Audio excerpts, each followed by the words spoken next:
happy to be here for my friend Michelle Obama's When We All Vote and to kick off the When All Women Vote couch party. I think, look, if we're looking at what's happening here and the work that you're doing at the United States of Women, it is fair to say that we are all very grateful for that work because we need it now really more than ever.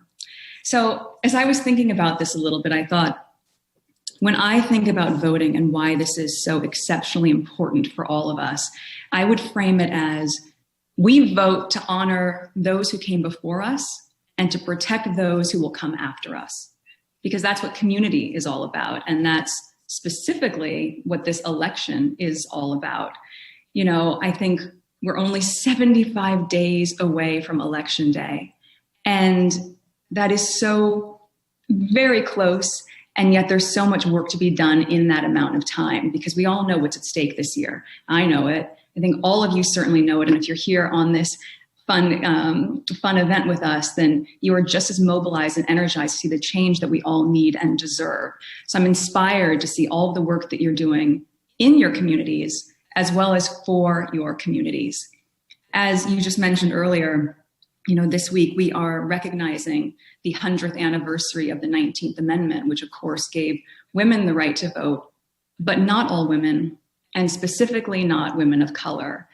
And as we look at things today, though it had taken decades longer for women of color to get the right to vote, even today we are watching so many women in different communities who are marginalized, still struggling to see that right come to fruition.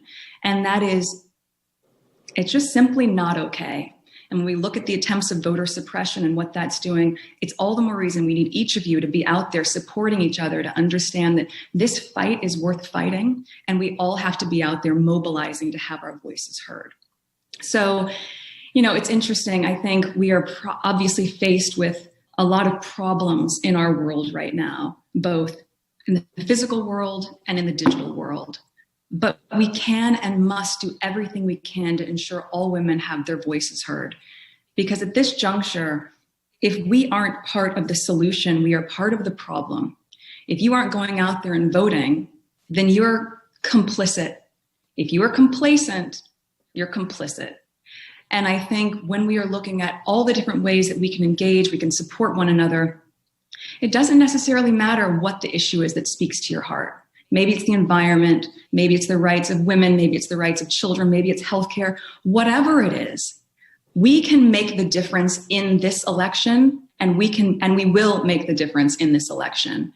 You know, as I continue to think about the rest of this day and all the amazing work you're going to be doing, texting eligible voters, making sure that they are registered, making sure that they can have the impact that we all need and really want, then I think it's an exciting day, because it is the countdown to the change that we would all like to see for the better for our country, and watching all of you do your part in whatever way to just encourage each other to have your voices heard. So I appreciate the work you're doing. I thank you so much. You know, in the fraught moment right now that we find our nation, exercising your right to vote isn't simply being part of a solution, it's being part of a legacy. So thank you for being part of that legacy with us. Take good care of yourselves and of each other. And I can't wait to see what we can all accomplish together.